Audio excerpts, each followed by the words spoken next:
Hey guys, so I'm coming at you live from inside the Beast, the machine that I like to drive around to the different races. Put together the last segment of the OCR World Championships, and I didn't record an intro, so this is just going to have to do. So let's go ahead and get right to the interviews. Peace. So I am here with BROCR frequent Yancey Culp. Yancey, course, beautiful places. What's going on today, man? I tell you, I grew up on a 600-acre ranch in Texas. Awesome. This took me back to my childhood, just running through the woods, all the natural obstacles we had, but the fact that they put in 30 or 40 man-made obstacles with all the natural obstacles that were here. I think we had 55 obstacles total. About that? That was the most. I've been an obstacle course racer for 5 years. That's the most fun I've ever had, man. What was the standout, coolest obstacle that you had faced today? Well, personally, I love that I did really well in the rigs. Yeah. I think we all kind of come in those. You don't know how they're going to be set up, and there was a couple of them, and both monkey bars, and I did well on those. But probably the greatest experience was the cable crossover. What was that called? I think they call it tension. Tension. So you're going across, you're traversing this ravine, stepping on a cable up here, and there's people running under you like 30 feet down. You just kind of watch them coming up. That was a great moment. That was awesome. That was a great moment. But I'll tell you what, man, this is my favorite race I've ever been to. 22 countries, all the people.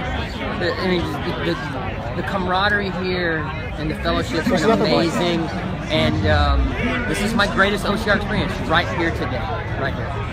Another obstacle breakdown. This is the Dragon's Back, featured in was it the UK's toughest. And as you can see, you kind of make your way up an invert wall here. There's a hole up on top, and then the object is to jump from one section to the next. Now, earlier today, there was actually a women's elite participant who jumped a little bit too far and caught her mouth on the bar and had to be seen by some of the medics. But otherwise, it's one of the obstacles here that has made OCR World Championships. Certainly a signature item at toughest, and we look forward to having it back in the future. So I'm here with OCR Sweetheart, Rusty Palmer, one of our favorite men here on the course. And Rusty, you've been manning this ramp all freaking day. How's things going? It's not been too bad. It was kind of slow at the beginning, but now you get the, I guess you call them older age groups. It gets to be a little bit more exciting, something actually happening here. So, like, have you seen anybody just, like, absolutely lose it on today's? Like, this is right here at the finish. Like, this is a really interesting thing to throw at somebody right before they cross the finish line. Yeah. Well, it wasn't too bad. She about smashed her face. It was hands-free, hands up in the air, face. So, like, we can look on that on YouTube later and see if we can find this guy. Yeah, there might be. She might be up there. Perfect. So, yeah. It's been fun. It's exciting. You get to see all the exhaustion coming off of the Skull Valley. They come over here and see people wiped out. How many people do you think have gotten their vans pulled just because of Skull Valley today? Oh, geez. A lot. There's been a lot, yeah. Just the waiting in line, the very end of the race, the cold, and yeah, I'd say probably 30% of them is coming.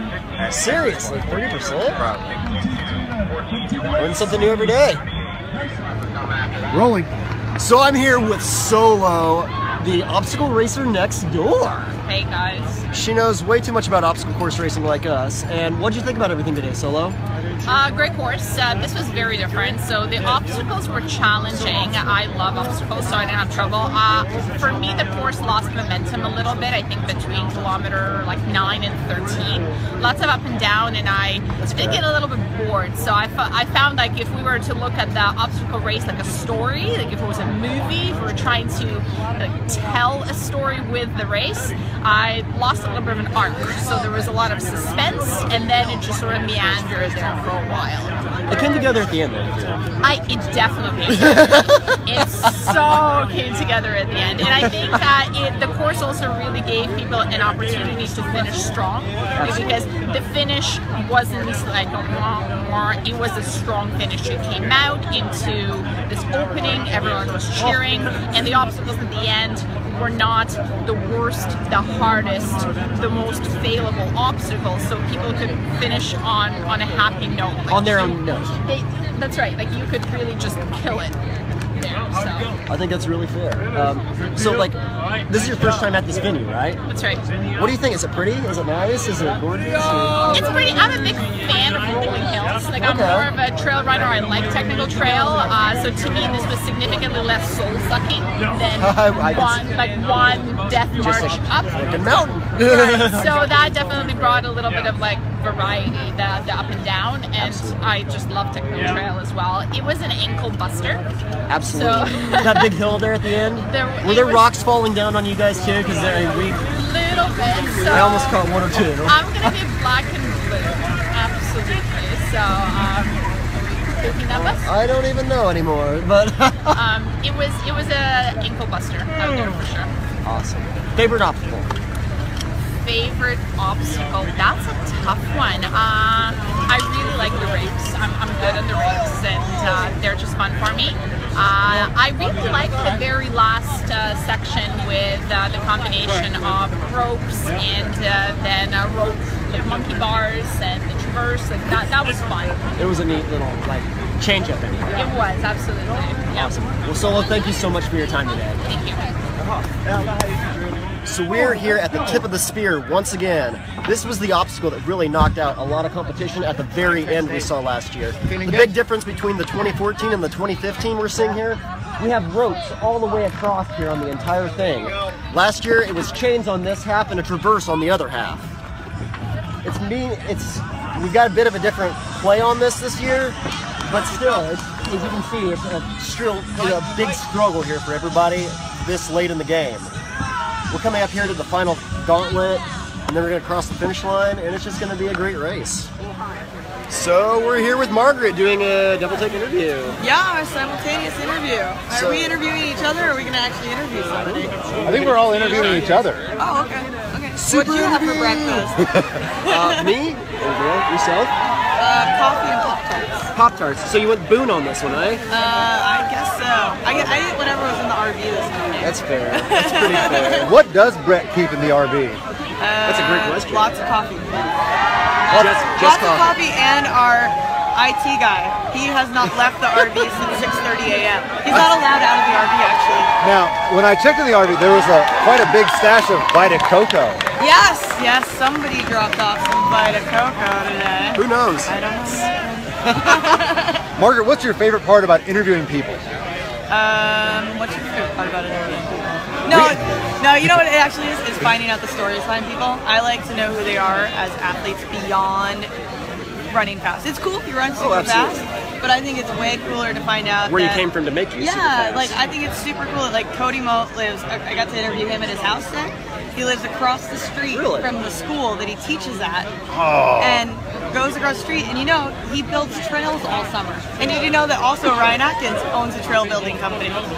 I'm not surprised by that, you know. And John just runs on trails. That's just what he does. Or down them, as we found out today. Yeah. What do you guys like about interviewing? We like to actually hear this, like kind of like you. We like to hear stories about how people kind of got into the sport, and also we like to hear their really inspirational stories of like overcoming their own personal obstacles. For sure. Yeah, I mean, there's just so many interesting stories out there where people came from, and we like to really see what brought them to this point. What was the turning point and the tipping point for that person to say, you know what, this is where I belong. And you guys totally bro it out. Absolutely. We bro down every day. So what? This is your first time here, right? No, we were here last year. We were here last year, but we did not have the BROCR This is a blur of stuff. But how did you guys think it compared last year to this year? Oh, this year blows it out of the water. It really does. Hands down. I mean, the size, the scale, the scope. OCR is blowing up right now as far as the size, the competitive aspect, the talent here. So it's entirely different. When we've been doing the pre-race shows, we're having to peg down who we're going to talk about. Somebody says you didn't talk about me. There are so many good racers. We could basically say, here's the start list. Everybody is great. You're looking at the top 10% here. I mean, and we're not even covering all of the obstacle course racing world here at all. No. It's so vast right now, and we live in such an awesome time where we're seeing this. I think the coolest thing about this year is seeing a lot of people from the U.S. that really only maybe do one different series here, trying something that's totally different. Some that have never done mandatory obstacle completion before. Absolutely. And that's been kind of cool, and some have succeeded, some... The big thing I always tell people about this course is the fact is every single person here wants to be here. Exactly. And every earn. spectator. Oh, absolutely. Like, everybody's into this. So what do you guys think for next year? How can this get any better? Taco bar. Taco bar. Taco bar. That's a great Taco addition. bar. I want donuts, cider donuts, since it's fall. And hot apple cider at the finish. Okay, well, See, we're thinking about starting our own race series called the Shake Weight 5K Challenge. Are you cool with that? Oh yeah, sure. Are you gonna shake weight the whole time? The whole 5K. thing. The whole thing. It's commitment. Are you gonna add like a beer mile into it too? I think we Shake might weight actually beer do that, mile? and we're That's for actually the bastards. we're going to work on the Shake Weight 5K Extreme, where you do 2 laps, but you have 2 shake weights. Yes. Yeah. Yes. And are you gonna carry a rec bag and shake weight? Of course, why not? Oh, absolutely. Carnage. Norm you know, Cook, there's- we're coming for you. What did you guys think of the rigs this year? The rigs were backed off a little bit, but I think that's fair. And here's why. Last year it took out, what, 65% of the men and 80% of the women? It did. It took out Approximately. 82% of the women. Well, being, golly, look at you. being a female, I took that number to heart because I was one of that 82%. Oh, son of a bitch. But no, it was pulled back, but it was manageable. Yeah. And that was the beauty of it. I'm really excited with the Skull Valley. Once again, it left to a really, really new and unique challenge that was different. And that's what I love about this race is innovation. It's really innovative. What was your guys' favorite obstacle today? Bill? The water.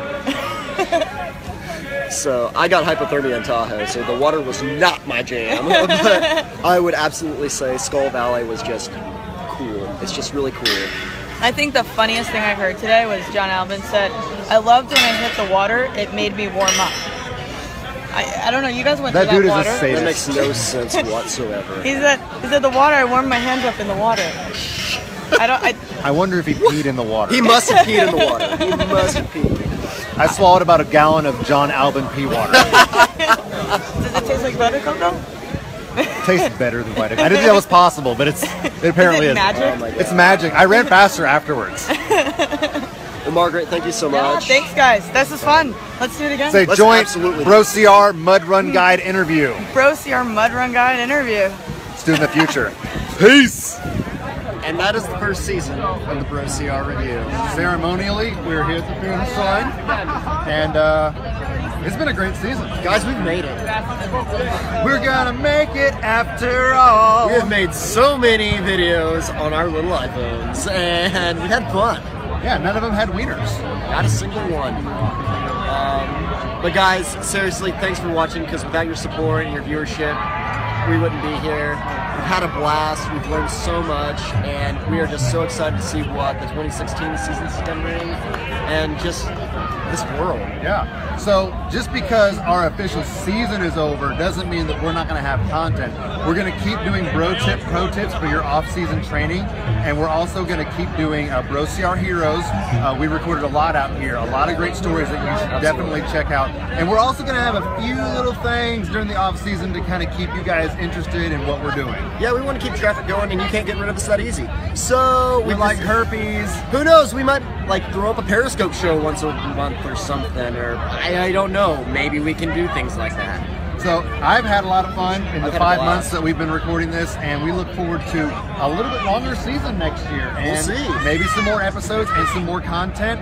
Goodness knows, we got a lot of stuff kind of planned behind the scenes that we're going to announce it as it happens. We'll bring you people, we'll bring you athletes, we'll bring you just great times out here on the course. And we'll bring you Pet Pod and Vita Coco. We got it. Once again, as always, shout out to our sponsors. Thank you guys. Once again, if you didn't help us, we wouldn't be here. Absolutely appreciate it. Thank you so much to Vita Coco and Pet Pod. Anyway, thanks guys, and we'll see you on the course. Peace.